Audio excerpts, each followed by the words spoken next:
With over 500,000 trees and shrubs already planted and growing, it's easy to forget you are in the city. We don't just say, we do. It's the Stain City way.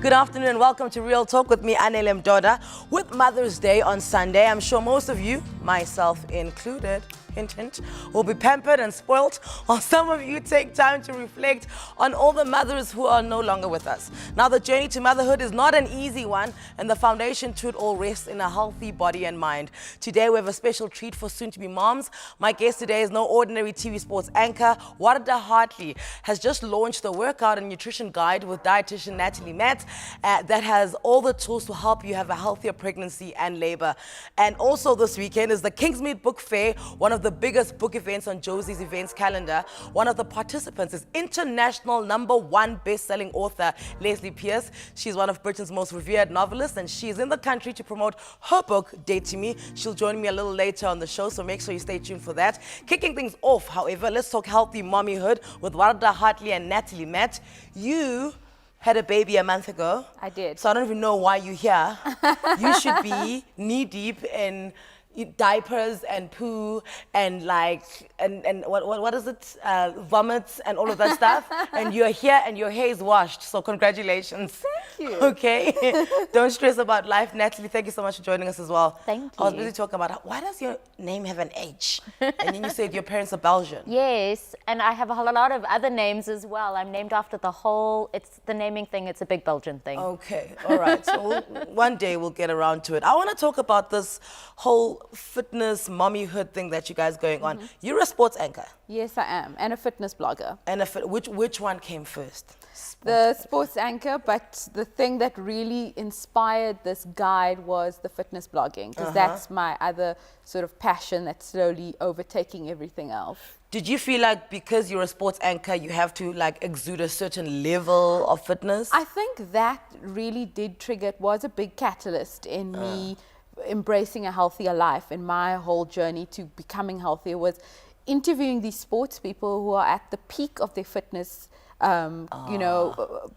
careers, and they're the peak condition of their bodies, and here I am talking to them and hearing how many hours they train and how they eat and stuff. They're like, I trained for 6 hours and you can hardly get 30 minutes together. Exactly. So I thought, no. I need to get on this. I need to get healthy as well. And that's what I did. And it just evolved into this blog that now exists, and it has become manifested into fabufit.co.za, which then manifested into this fitness and wellness guide as well. All right. So then the fitness junkie on the other side over there, how do you two meet? We actually met through a mutual Cliff Central friend. Okay. And Wardah wanted some input. I think through her pregnancy, she had received a lot of questions about how do you do it, how do you stay healthy, and Wardah had asked me for some input on an area that she doesn't know much. Not much, she actually knows a lot, but she wanted some input from a credible source, and so I was really grateful that she asked me, and it's been a real adventure working together and putting together what is really a South African first. Somebody's dying. What is your fitness background? So I am a registered dietitian. I have to exercise as part of my job because I cannot tell people that you've got to, exercise and do this. And it's hard. At the end of the day, there are a lot of us who don't like exercise, but if we all need to move to stay healthy. And so as soon as you internalize that and you carry on moving, you find what works for you, because that's also really important, then it's actually something that's achievable and sustainable. I find people say this, and it's always fit people with washboard abs. I get to a point where if I don't exercise, my day just doesn't go right. And my life's goal is to reach the point where if I don't exercise, my day doesn't go well. Is that where you are? Where like, for you to feel at ease, you have to have done 10Ks? I wish. I think for some people the struggle is real. Yeah. I think you have to find that thing that works for you. And so if you're still struggling, maybe it's because you haven't found the way of moving that really just works for you. So like Wardah loves gym. I am nowhere near as much of a gym junkie as she is, but I really enjoy walking and being outdoors, but I still also do go to gym to get the balance in. So it's about finding the thing that works for you, and maybe you haven't found yours yet. Maybe. Maybe it'll never come. It's called a fitness calling. You'll get your fitness calling. Maybe it's like capoeira or something. Yeah, you maybe hear it's all like these like Zumba or exotic something. things. You're like, I should be doing salsa or whatever. Yeah. But here's the thing, when I felt pregnant, the one thing my doctor did say, my gynae, was like, if you are exercising already, carry on. If you weren't exercising, don't start. What's that about? Do you want to answer? I think, yeah, let me get that one. You know what? The thing is, it's a precautionary thing. That's absolutely correct. If you weren't exercising before, you need to be very careful. You can start exercising while you're pregnant, but then obviously the bar is set a lot lower for you. So your exercise would then be maybe swimming or walking, which don't discount walking. A lot of people discount walking. They say, oh, it's not enough. But if you're walking 20 minutes every day for maybe 4 or 5 times a week or 2 or 3 times a week, it's more than enough. It's more than enough for you. So if you've never exercised before and you want to start getting healthy during your pregnancy, and if you're having a normal pregnancy, obviously you need to run everything past your doctor. That's what we say in the guide as well. When you're having a normal pregnancy, what would be an abnormal one?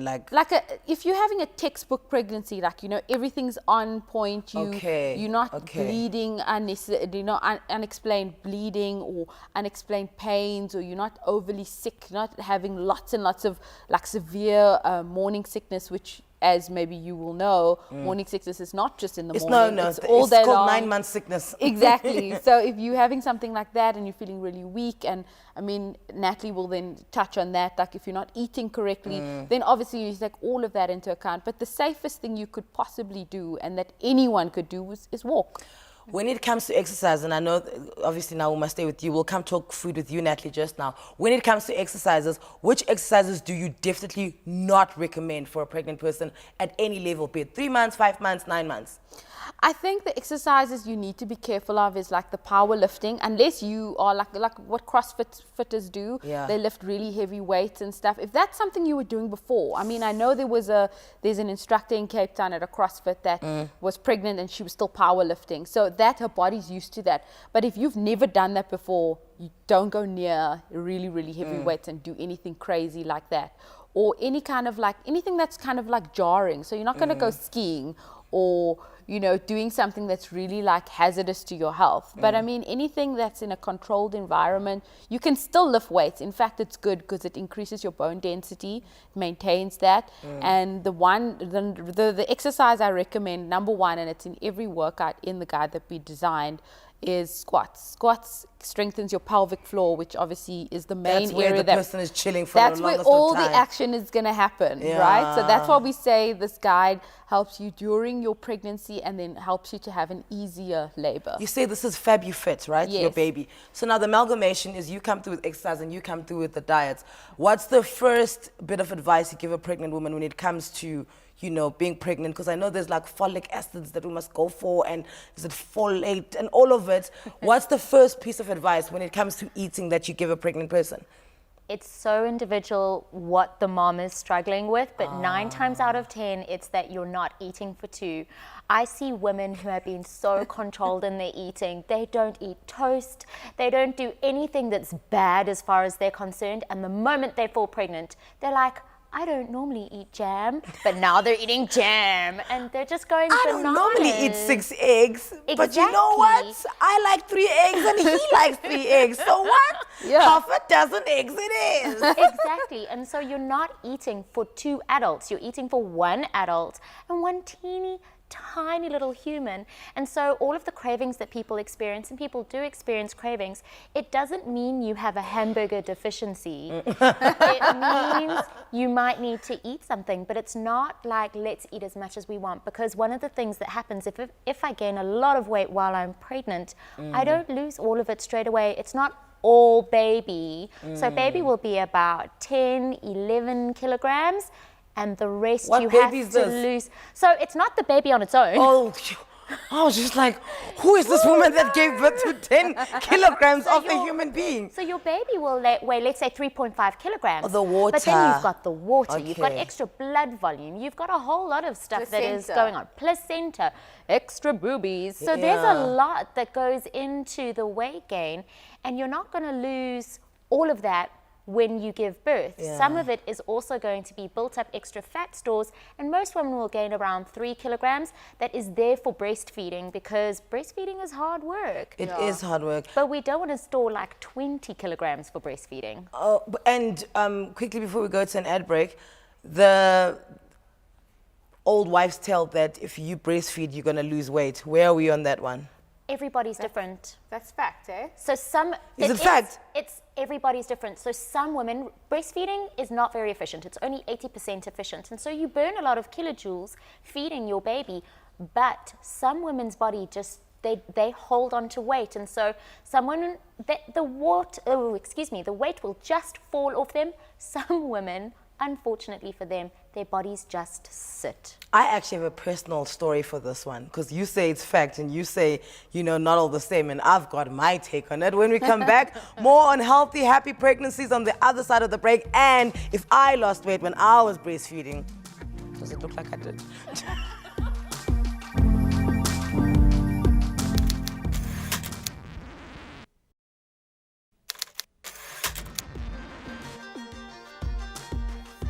And welcome back. Staying healthy and fit when you're pregnant is one of the best things you can do for yourself and your baby. My guests today are Wardah Hartley and Nathalie Mat, and they have collaborated to create the awesome eGuide on nutrition and exercise during pregnancy. Now, before we went to the break, we're talking about whether, you know, what truth is there to the old wives' tale that if you want to lose weight after you fall pregnant, give birth, is you must breastfeed. And she was like, not the same for everyone. And I'm like, Victoria Beckham swears by it, and look at what she looks like. And you say what? Well, I think there is scientific, evidence to back it up. You know, that, and like Nathalie said, it's about the amount of calories that you burn. But obviously, like Nathalie says, it's not obviously a fail-safe thing that one rule fits everyone kind of thing. So a lot of moms, they go, well, I'm going to lose the weight and I need to eat extra calories for my baby. But really the difference between eating, extra calories is like one extra snack, right, Nat? It's really small. Sometimes it's as much as a peanut butter sandwich and a banana. It's not for ice creams. Yeah. No one likes you right now. No, really. No, everyone's just like, can she, like, I can just check the tweets. Pregnant woman, can the nanny girl please stop talking? Because like, one of my patients told me I'm no fun, Nat. So I was like, I'm sorry. I have to agree with them. You lost 15 kilograms at a stage. Yes. When was this? This was just before I fell pregnant, like 2 years before that. And that's when I started my whole journey. I was interviewing all these sports people and they're amazing and they're just doing amazing things with their bodies. So I decided I'm going to lose weight as well. And How long did it take you to lose 15 kilograms? It took me a year, simply because it was trial and error and I knew nothing. I knew nothing about nutrition, so I was learning as I was going. Whereas now, having to lose that amount of weight, again now, after post-baby. Yeah, 1 month after baby, Yeah. just have to say that. Yeah, 1 month after baby. So obviously it will be a lot quicker because first of all, I've got muscle memory. My body's going to snap back quicker with the exercise because I've been exercising throughout my whole pregnancy. And what was that? You were just swimming? No. I was lifting weights. I was doing my workouts that I'm now sharing with the world. Yeah. I was doing those exact workouts and they worked for me. And it kind of offset the cravings that I had. Because I gave into the cravings. I had the fast food, I had the chocolates and the sweets and whatever, and I did not listen to no fun Nat. I indulged, but within reason, obviously. Yeah. I wasn't having, huge packets of chips every day, but I had my crisps and I had my chocolates and stuff, but just not every day. And I offset it with the exercise, because that's what my gynae said to me. He said, you're very lucky because you exercise all the time. Let's say I'm pregnant and I'm exercising. When should I stop exercising? Do I exercise until the day I go, I exercised until the day I gave birth. Yeah, you can go all the way to the end. Obviously, you modify those exercises and they get a lot more less intense. Look, when you fall pregnant, you're not exercising to push your body to its limit. You're purely exercising to keep your body moving, because the positive effects of exercise is you're going to have less water retention. So therefore, less swollen ankles, and you're going to have less back pain, because now you're strengthening those back muscles. Were you one of those ladies who just looked pregnant from the front and not the back? Yeah. I hate you. Nathalie, when it comes to multivitamins that you must be taking during your pregnancy, which ones are you definitely, swearing by?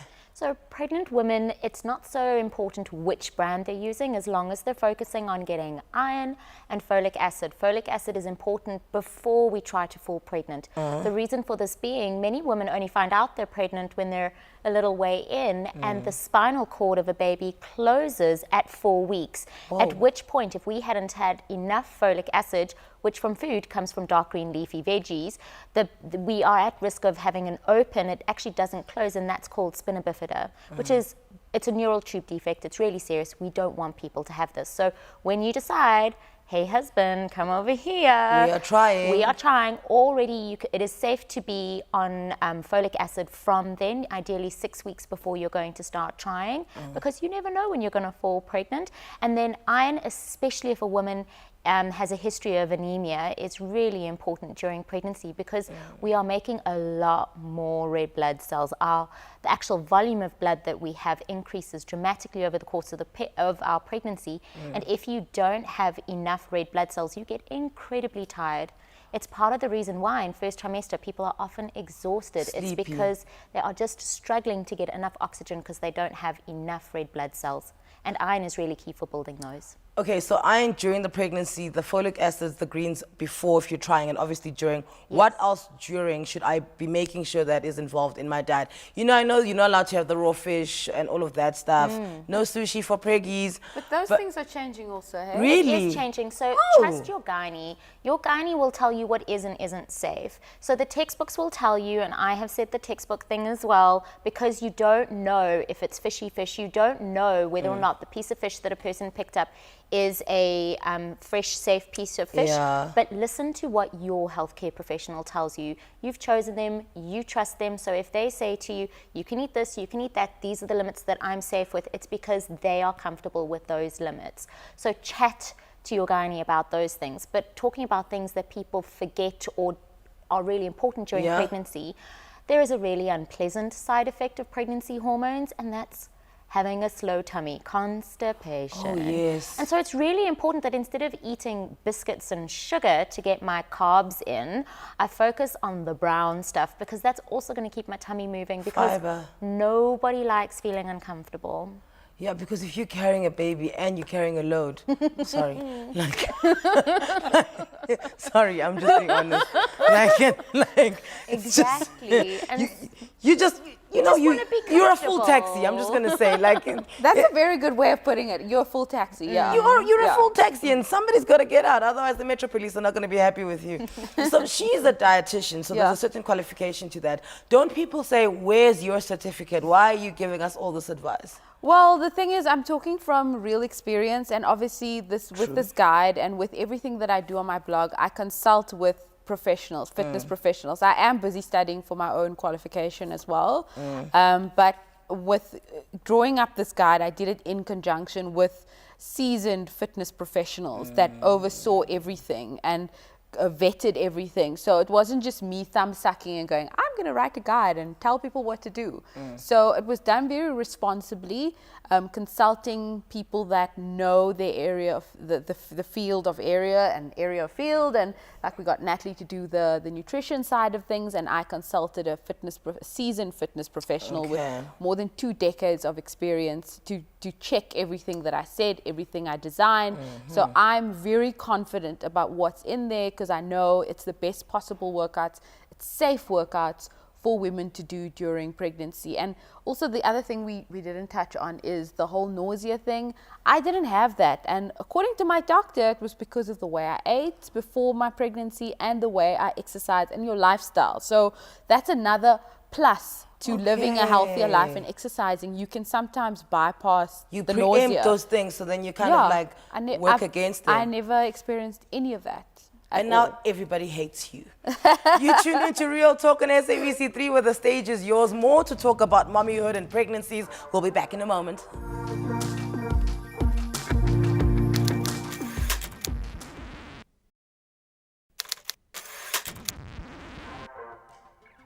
And welcome back. You're still watching Real Talk with Anele right here on SABC3. My guests today are fitness guru and sports anchor Wardah Hartley and dietitian Nathalie Mat, and they together have come up with a way for us to be blissfully pregnant. I like this. So if I'm this is you actually.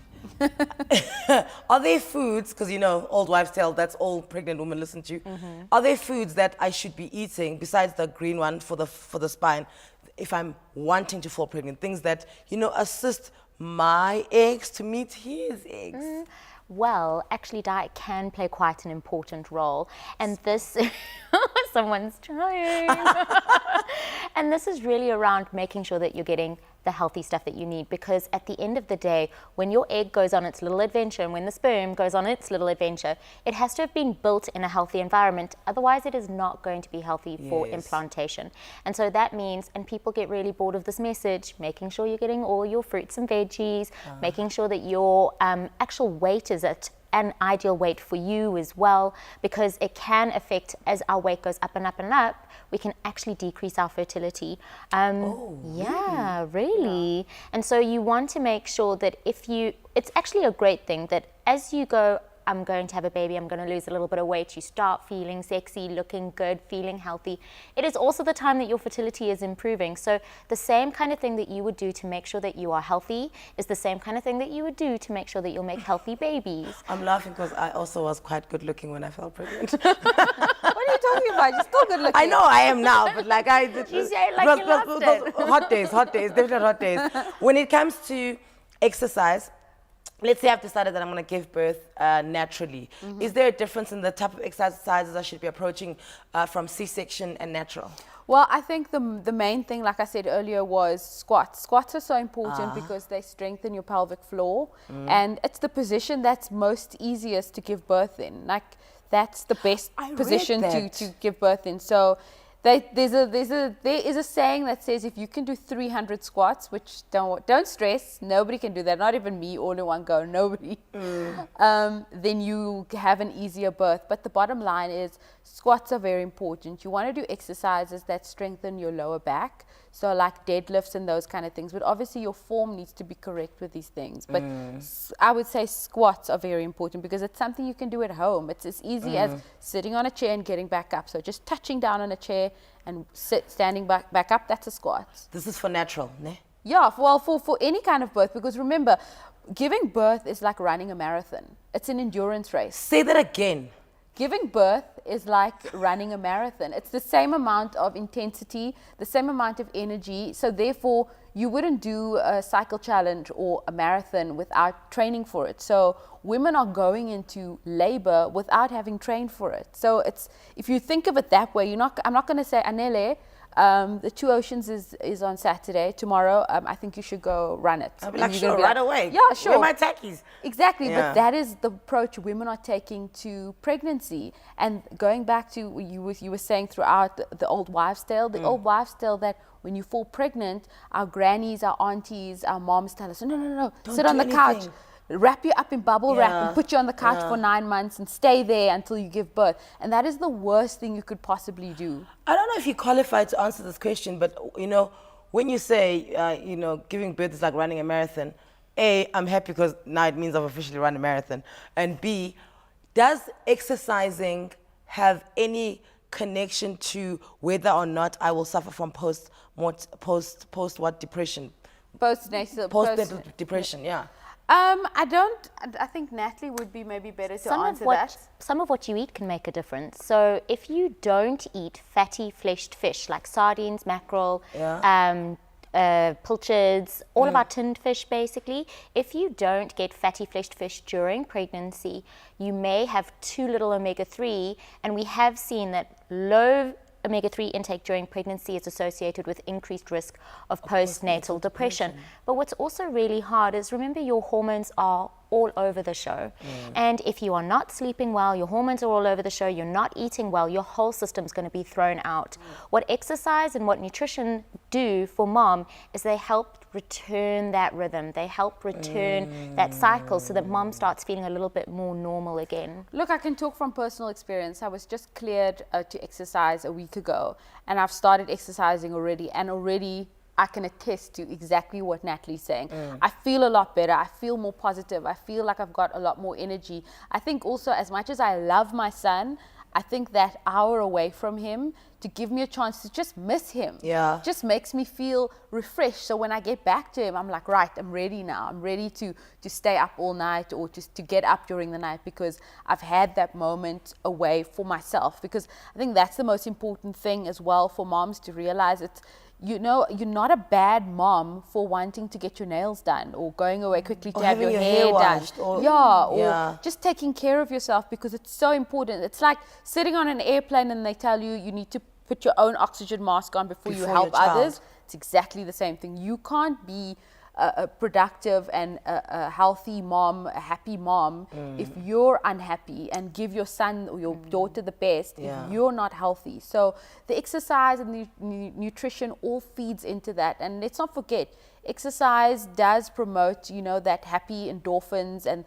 running through your body. So most definitely, I think if you're suffering from depression, a lot of people, psychologists and, you know, psychiatrists would say, if you're suffering from depression, one of the big things you can do to kind of offset that exercise, that sadness, is to exercise, because it just makes you feel better about yourself. All right. So Ramadan is coming up, and I know that you know, if you're pregnant, what plans can you do? Because you have to eat before the sun rises. No. First of all, you don't fast when you're pregnant. Okay. You don't need to fast. So obviously, fasting obviously is for, you know, it is a form of praise and spiritual upliftment, but it's not. But if you bring a human into the world, that's enough. You're exempt. That's enough. That's enough.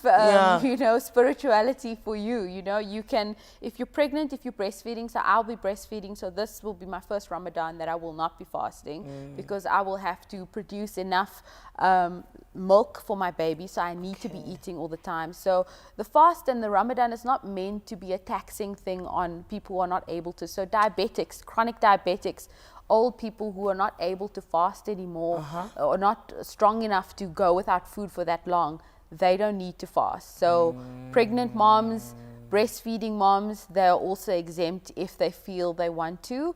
And yeah, so it's your month off.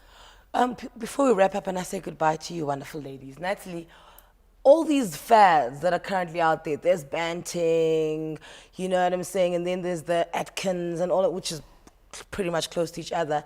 When you're pregnant, which one are you like, okay, I understand that this is what you moms and housewives are busy dealing with right now, but you have a baby, so you can't follow this? So the question actually ties in nicely with the Ramadan. And what happens when we fast or we don't eat carbohydrates for a long time is we produce something called ketones.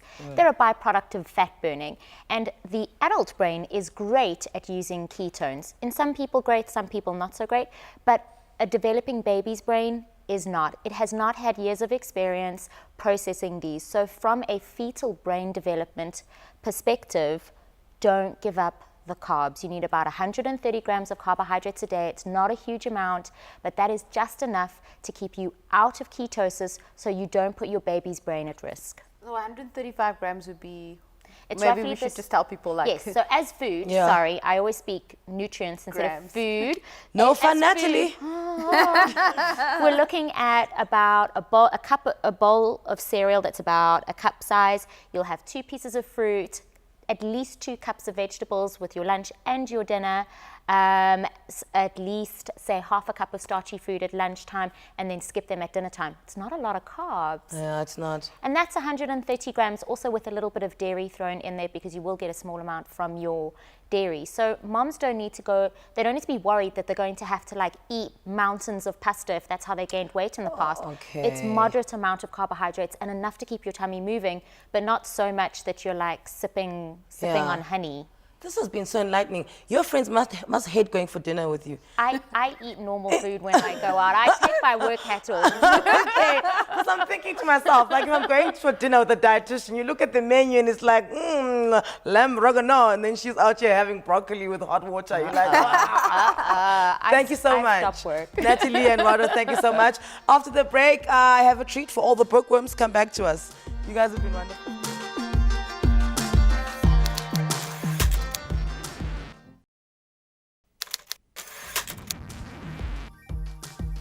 And we're back. You're watching Real Talk with Anele. My guest today is one of the UK's best-selling authors. She shares the top spot with another bestseller. You may have heard of them, J.K. Rowling. She has sold over 2 million copies, published over 21 books. Lesley Pearse is in the country and in our studios to promote her latest novel, Dead to Me. Tweet us and let us know what your favorite Lesley Pearse novel is at Real Talk on 3. And remember that the hashtag is hashtag Real Talk with Anele. I have to welcome Lesley. Welcome, and I'm so glad to be here. I'm glad you're here. So, I heard something that you were one of your jobs, you were a bunny. Yes, I was for a short while. What's short? Like just during 3 Easter? months. 3 months on 4-inch stilettos was enough for me. It was hard work and boring, to be honest, you know. I wasn't there where all the big celebrities used to drink there. Okay. It was more sort of northern businessmen down in London on a jolly when I was there, rather than the Peter O'Toole's and Omar Sharif's, you know, which I'd hoped to meet. Because when I read about that, you know what I imagined? Maybe I've just watched too much Notting Hill.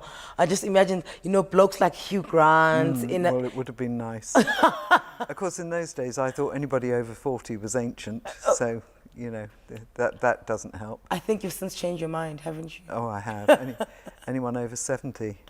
And you started writing because you're writing to a woman's magazine, and you were annoyed at the fact that the fridge you bought did not come with all the contents that they advertised. I agree with you. I'm just like, where's the cheese and the eggs and the polished tomato? I'm on your side. So tell me more about that. Yes, well, I just sort of thought one night as I opened the fridge and I just found a piece of greying old pastry there. What's the matter with this fridge? You know, why don't I have one that looks like the adverts? And it's lit so well. To my amazement, when I wrote to the magazine, they had it as their letter of the week and paid me £25. So I immediately totted it up and thought, well, in a year I can be a millionaire if I churn those letters out every 5 minutes. Of course, it doesn't work like that. But I'd got the bug then, so I started writing various letters to various companies. And when that didn't really do anything, I started writing short stories, and I got a couple published. And one thing led to another. But I mean, it took you 6 years to get published. I wrote 3 books that all went in the dustbin before I wrote Georgia, the first one that was published, and then it took 7 years. Who threw the 3 in the dustbin? You? Me, yeah. Because I did realise that they were... I went to see an agent in London with the 3rd of those books, and he just pushed it across the table. He said, this is rubbish, but you can write, so go home and write about something you know. Okay. So on the way home, I thought about that I'd been married to a musician during the 60s. I knew a lot about how it works, the music business, and I thought, that's it, but I'll have a girl who's sort of got a voice like Whitney Houston. She was mixed race, called Georgia, and I had a girl working for me in a shop at the time called Georgia, who was the inspiration because she was a wonderful character. Big personality, yeah, she was colourful. only 19, but she was flamboyant. She was like a bottle of shaken up lemonade, you know, all the time. So using that, I wrote the book in 6 months, and my agent loved it, but he couldn't sell it. Is this the same agent who still pushed it across the table and said, this is rubbish? Okay. He held my hand for that whole 7 years. I mean, he was very angry that it wouldn't sell then. But it was the wrong time. I write kind of gritty, reality type books, and at the time they were doing the sort of sex and shopping books, like Lace and Scruples and that kind of thing, and I just don't do that kind of thing. And anyway, and they also didn't really want one about the music business. But anyway, it landed on the right desk with the right person eventually, and that editor was a brand new editor who was new to publishing. She's now the chief person in Penguin, still my editor. And still likes you. But that was the first book she bought as an editor, so...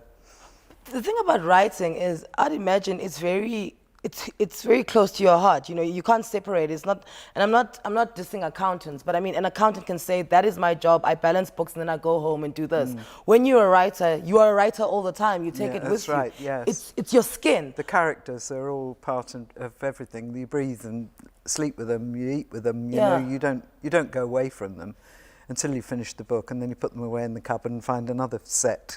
So when you reject it, then this is what I'm getting to, Liz. When you reject it, do you not take it personally, and how do you come back from it that you can, you know, go through 7 years of hearing no's and still carry on writing? I wrote 2 more books in that time, all of which have been published since. Oh, good. My agent actually called me Persistent Pearse. He was always amazed.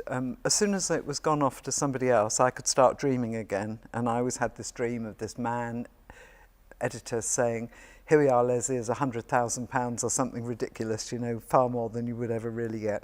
And I had that little daydream, and it was wonderful, and I could just live with that while I carried on writing. And I had 3 small children as well, you've got to remember, so I had enough, and a business to run, so I had enough to keep me going. So where is your perfect place to write? Because I mean, I also read somewhere that you were writing and your kids were underneath the table. Yes, in the beginning, Yeah. I used to write on the dining room table, and they'd be playing Lego underneath and tweaking my legs and all that kind of thing. But then I got in the habit of packing them off to bed by 7 o'clock, and then I used to write all night. And sometimes I used to go to bed with my husband at 10 to keep the peace, wait till he was asleep, and then creep downstairs and start again. And it went on like that for years. I didn't have very much sleep. But when you've really got a goal in mind, you've got to go for it. So Dead to Me, where did you write that? Obviously by now you have like a house on the beach somewhere with like a typewriter. I live on a cliff top, and I've got an office that's quite small, but I have to avoid looking out the window because there's just the sea, and it's very beguiling. But I'm not as dedicated as I used to be. I'm easily distracted now. There was a time when I did nothing but write, but not anymore. No, Lesley, that book is this thick, my angel. When I looked at that book, it didn't scream non-dedication to me. Yeah, well. How long does that take you then? That one took about a year, yeah. A year. But sort of finishing it off, I had to really push myself to actually get it finished, yeah. And in the process of writing, do you write the book and then come up with the title? Or are you walking somewhere and a title comes to you, then you center all the characters and everything around this statement? Well, my earlier books all had girls' names, so it was dead simple. I just called the book whatever the girl was called in it. But that doesn't work anymore. Dead to Me came because of somebody saying... You're dead to me. They weren't talking about me personally, they were talking about somebody else who'd said they were dead to her. And I thought, well, that would be a good title. And I sort of ran it past people. And then, of course, you write it into the book then. But getting the title, actually, is almost as hard as writing the whole book. Really? It is. Because if you haven't got the right one, it's just not going to sell. Have you ever done a title and then when it goes to your publisher, they come back and they say, you know what, great book, shocking title? Well, actually, the title is usually a joint effort. Dead to Me was thought up by me, as the next book is The Woman in the Wood was thought up by me, but they wouldn't publish it if they thought it was a really dreadful title. Listen, if somebody's dead to you, I suggest you buy them Lesley's book and sign it from me. Message the title. Time for a quick break. When we return, we chat more with one of the best in the game, international author Lesley Pearse. She's here with us. I'll also be announcing this week's winner for the 5,000 Rands e-gift card. Could be you.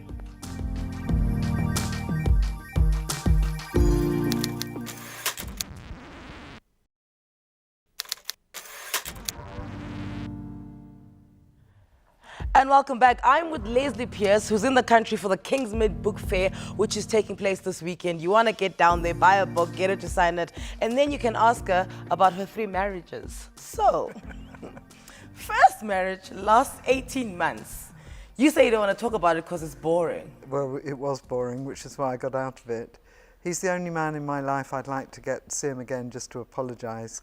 Really? You know, I was a bit of a cow, yeah. But I got my comeuppance, as you always do. Okay. Yeah. Number 2 was a musician. He was a trumpet player. The inspiration behind Georgia? Yeah. Very troubled man, difficult man, but very charismatic. At least it wasn't boring. No, he was never boring. I never charged him with that. No, it could have done with a bit of boring now and again. But he opened up a whole lot of worlds for me, though, that I wouldn't have thought about. In fact, I even thought about writing when I was first with him. So that little germ dropped in at that time. And then number 3? And then number 3 was Mr. Sensible. I met him hitchhiking, would you believe? I mean, it was such There's a nothing floozy. sensible about that, There Liz. was nothing sensible about me hitchhiking, no. But he picked me up in his big red lorry, and I thought, oh, yum. He had a bare chest and a pair of very short shorts and long black curly hair.